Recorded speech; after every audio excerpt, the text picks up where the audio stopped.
बिस्मिल्लाहिर्रहमानिर्रहीम। अस्सलातु वस्सलामु अलैका या रसूलिल्लाह। अस्सलामु अलैकुम। आज फिर एक नई रेसिपी के साथ रूहें बिस्किट, बहुत ही मज़ेदार। बिस्किटों की खसूसियत यह है कि इनमें शुगर बहुत कम है, आप खुद देखेंगे। तो चलें बिस्मिल्लाह करते हैं। तो यहाँ मैंने लिए हैं 250 ग्राम मूंगफलियाँ। इनको ड्राई रोस्ट किया है और थोड़ा ठंडा होने दिया है। अब हम इनको ब्लेंड कर लेंगे, छिलके के साथ ही हमने ब्लेंड करना है। और यहाँ मैंने लिया है 500 ग्राम मक्खन, ये मार्गरीन है। और ये पिसी मूंगफलियाँ मैंने कुछ ज़्यादा ब्लेंड किया है, अगर आप चाहें तो मोटी पिसी भी रख सकते हैं। और यहाँ मैंने लिया एक चुटकी नमक और 8 ग्राम बेकिंग पाउडर और 3 टेबल स्पून चीनी पाउडर। अब हम मक्खन को इस तरह हाथों से मलेंगे। हाथों के हाथ की हथेली से हमने इसको मलना है ताकि ये क्रीम की तरह हो जाए। मक्खन का सॉफ्ट होना ज़रूरी है। मेरा मक्खन सॉफ्ट है तो इसलिए फ्रिज से पहले निकाल लें। जब ये अगर आप ये बिस्किट बनाना चाहें तो मक्खन को फ्रिज से निकाल लें। गर्मियों में तो 1 घंटा भी काफ़ी है, सर्दियों में 3 घंटे पहले निकालें। अब इसमें हमने ऐड कर दिया है 3 टेबल स्पून शुगर पाउडर। और अब हम इन दोनों को खूब अच्छी तरह मिक्स करेंगे।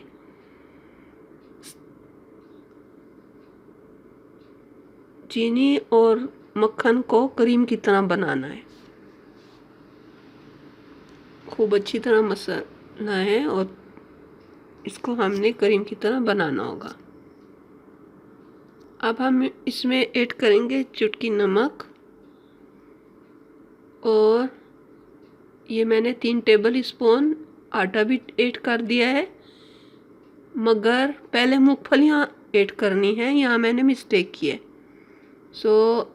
मुझे जल्दी अल्हम्दुलिल्लाह याद आ गया तो मैंने मूंगफलियाँ भी साथ ही डाल दी हैं। तो अब आटे और मूंगफलियों को और नमक और मक्खन इन सब को अच्छी तरह से मिक्स करना है। इस डो की तैयारी का ये है कि जितना हम मलेंगे, जितना इसे हम मल सकते हैं मलें, क्योंकि ये उतना करीम की जितना हम मलेंगे ये उतना करीम की तरह होता जाएगा, आटा मक्खन को जज़ब करता जाएगा। और अगर हम मले नहीं तो फिर ये करीम की तरह ज़्यादा नहीं होगा और ज़्यादा आटा भी नहीं जाएगा। अब फिर आटा थोड़ा थोड़ा करके हम डालते जाएंगे। अब फिर आटा डाल दिया, बिस्मिल्लाह, और इसको फिर मिक्स करेंगे इसी तरह हमने सारे आटे को मुकम्मल करना है। मगर ये देखना है कि आटा सख्त ना हो, आटा सॉफ्ट ही रहना चाहिए। मैंने यहाँ 1 किलो मैदा लिया है। आप इस मैदा की जगह जो सफ़ेद आटा हम रोटी पकाने में भी इस्तेमाल करते हैं, आप वो आटा भी इस्तेमाल कर सकते हैं, सफ़ेद आटा। अगर सफ़ेद आटा नहीं है तो फिर मैदा ही इस्तेमाल करें। हम 1 किलो मैदा मुकम्मल इस्तेमाल नहीं करेंगे, इसमें से कुछ बच जाएगा। मगर हमने ये देखना है कि कितना, जब हम इसे मिक्स करेंगे तो ये क्रीम की तरह होता जाएगा, तो हम आटा डालते जाएंगे। इस डो को सख्त नहीं रखना, सॉफ्ट डो रखना है, बहुत ज़्यादा सख्त नहीं करना, क्योंकि सख्त डो से बिस्किट टूट जाएंगे। अब हमारा डो तैयार होने को जा रहा है, तो अब हम इसमें बेकिंग पाउडर भी मिक्स कर देंगे, बिस्मिल्लाह। अब बेकिंग पाउडर भी खूब अच्छी तरह मिक्स कर लेना है।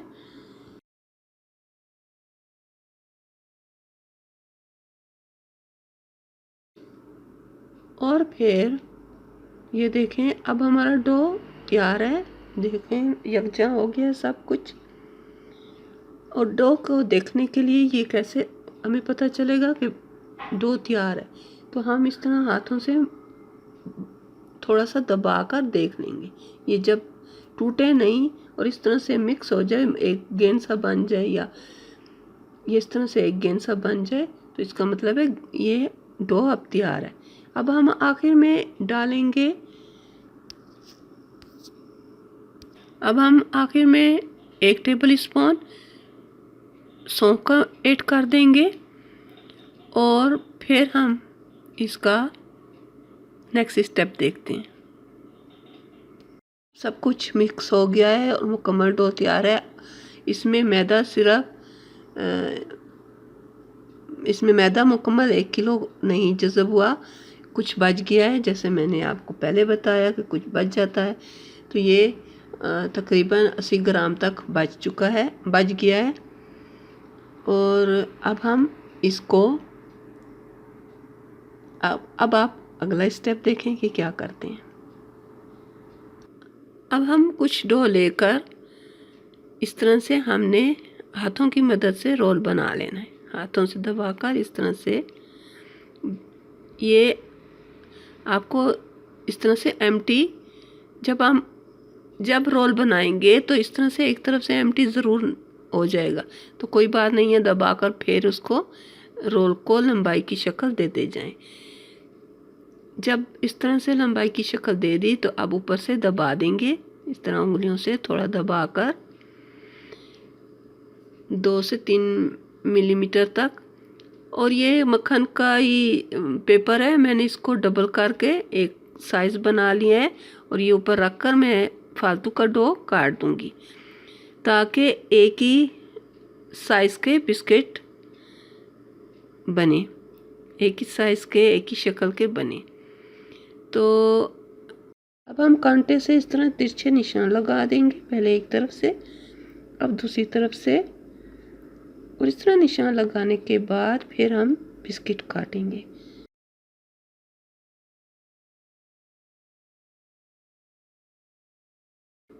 और फिर इसी पेपर को रखकर हम एक ही साइज़ के बिस्किट काट देंगे। मैंने ये बिस्किट थोड़े बड़े साइज़ के रखे हैं, अगर आप छोटे साइज़ के बनाना चाहें तो छोटे साइज़ के भी बना सकते हैं, आपकी मर्ज़ी है। मैं सादे तरीके से भी आपको बताती हूँ आगे। इन बिस्किटों को ट्रे में रखते जाएंगे और दूसरा तरीका भी देख लेते हैं। ये इसी तरह मैंने रोल को दबा दिया है और ये कांटे से इस तरह से निशान लगा दिए। अब छुरी से थोड़ा सा इस तरह से काटते जाएंगे, 2 उंगलियों के निशान पे कांटे लगाते जाएंगे और फिर इन बिस्किटों को उठाकर ट्रे में रखते जाएंगे। अब हम ट्रे में सब बिस्किट रखकर फिर ओवन में रखकर पका लेंगे, हल्के बिदामी होने तक। ये तकरीबन 180 डिग्री 10 से 12 मिनट तक लगेंगे, मगर फिर भी आप देख लें ये मेरे बिस्किट का कलर यानी हल्के बिदामी हो तो निकाल लें। और फिर निकालने के बाद ऊपर चीनी पाउडर छिड़क दें। अगर आप चीनी पाउडर बिल्कुल पसंद नहीं करते तो ना लगाएं, मगर सही जो बिस्किट का तरीका है, फिर ऊपर इस तरह से हम चीनी पाउडर छिड़क देंगे और फिर खाने में नौश फरमाएं। अब हमारे बिस्किट तैयार हो गए हैं, ये देखें, बहुत ही मज़ेदार ये बिस्किट हैं और आप भी इसी तरह बनाकर अपने घर में रख सकते हैं, अपनी फैमिली और अपने मेहमानों के लिए।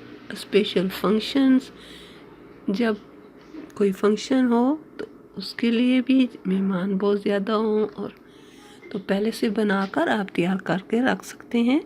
वक्त आने पर आपके पास आपको बाज़ार से ख़रीदने की ज़रूरत नहीं होगी। अगर मेरी रेसिपी आपको पसंद आई हो तो लाइक करके अपनी फैमिली और फ्रेंड्स के साथ ज़रूर शेयर कीजिएगा। अगर आप मेरे चैनल पर पहली मर्तबा आए हैं तो सब्सक्राइब करके बेल आइकन को भी ज़रूर दबा दीजिएगा, ताकि मेरी आइंदा की वीडियो की नोटिफिकेशन आप तक पहुंचती रहे। अल्लाह ताला हम सब का हामी और नासिर रहे। अल्लाह हाफिज़।